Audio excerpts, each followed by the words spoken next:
Violence: behavior involving physical force intended to hurt, damage, or kill someone or something. School violence: dealing with it and minimizing the harm. Today we see different levels of violence in school districts, starting with being verbal and moving to physical harm on a person or self-inflicted upon. A survey was taken about violence-disrupted school activities, some minor, including false fire alarms, and some major, meaning theft or bomb threats. The School Survey on Crime and Safety conducted a violence-disrupted survey and found at least one activity disrupted their school, creating a total of 50,900 disruptive activities nationwide. The National Center for Education Statistics researched violence in rural area schools and found 24% had at least one disruption, compared with 36% of schools in cities and 31% of schools in suburbs. What we need to ask ourselves is, how will we deal with the violence in schools, and how will we minimize the harm of violence? Some factors that may cause a student to be violent are influenced by someone, low self-worth, or experiencing abuse or neglect. Main ones that you see most often are problems at home and bullying.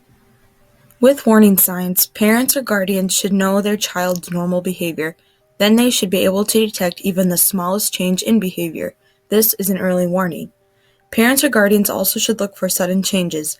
These start with kids withdrawing from friends or abruptly quitting something they love, an example, sports, and gradually turning to eating problems or lying.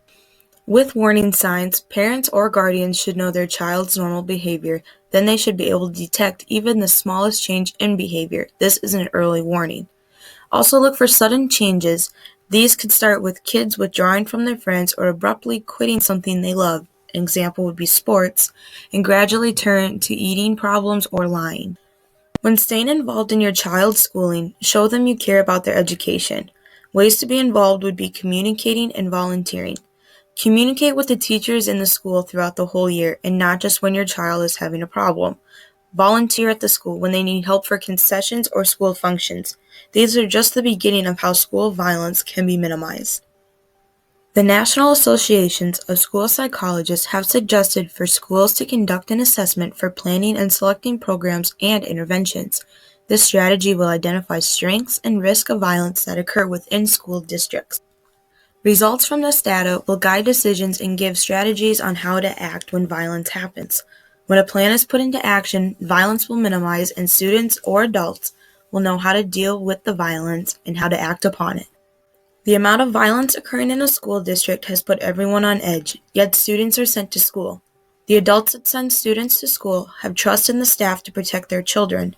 Staff members are coming up with ways to deal and minimize these violent outbreaks. Violence will always be present, but with new strategies being made, violence is declining within school districts.